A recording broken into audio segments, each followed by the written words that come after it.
What if I told you that earning more money might actually be making you less financially safe? Sounds backwards, right? But stay with me. Imagine a couple in their early 30s, no drama, no bad decisions, solid careers. One works in marketing, the other's in tech. Together they pull in well over 6 figures a year. On paper, they're winning. So why are they anxious every month? Why does one surprise expense send them straight to a credit card? Why do they feel trapped, exhausted, and one bad week away from chaos? Here's the uncomfortable truth. They didn't mess up.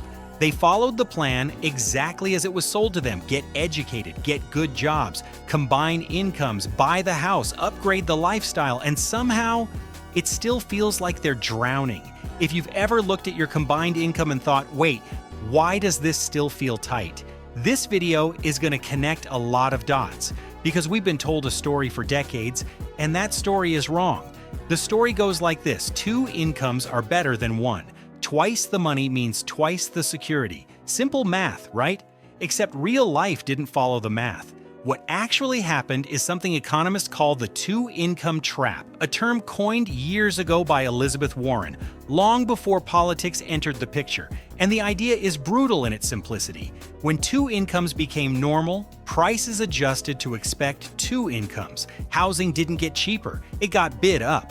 Good school districts didn't become more accessible, they became more expensive. Childcare, healthcare, transportation all exploded. So instead of the second income creating safety, it got absorbed, every dollar. Think about how families used to operate decades ago. 1 income covered the basics, not luxury, but stability.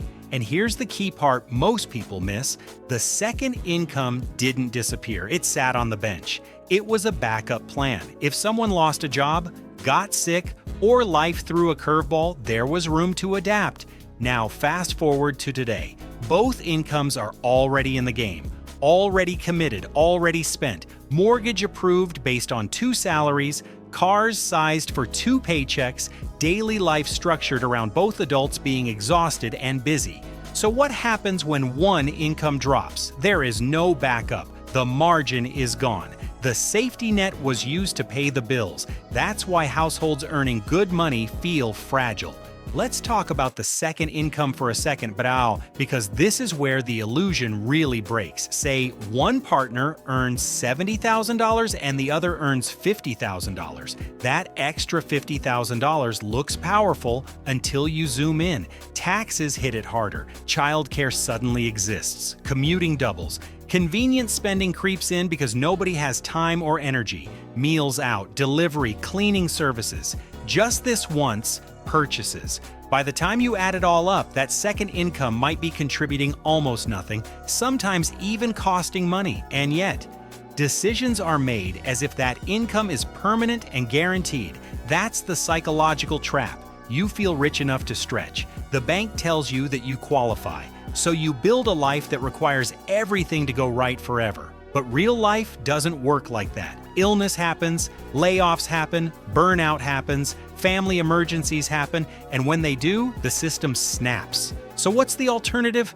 No, this isn't about quitting jobs or going back to the 1970s. It's about how you frame your income. Here's the mindset shift that changes everything. Build your life on 1 income, even if you earn 2. Structure your fixed expenses so 1 salary can keep the lights on, the house, the food, the basics. Then treat the second income like a bonus, not a requirement. Savings, investments, debt freedom, optional upgrades, not obligations. Because every dollar you don't lock into monthly bills buys you something priceless. Options. Options to slow down, options to handle crises, options to choose time over money. That's real wealth. Not the size of your house, not the number on your tax return, but the ability to absorb a hit and keep moving. The biggest lie we were sold wasn't that money buys happiness, it was that more income automatically buys security. Security comes from flexibility, from margin, from refusing to spend tomorrow's safety on today's comfort. Now that you see the trap, you can't unsee it. The only question left is what you're going to do differently. If this video helped you rethink money, income, or the way you're building your life, hit subscribe, give it a like, and stick around, because we're going to keep breaking down the financial stories we were never taught to question.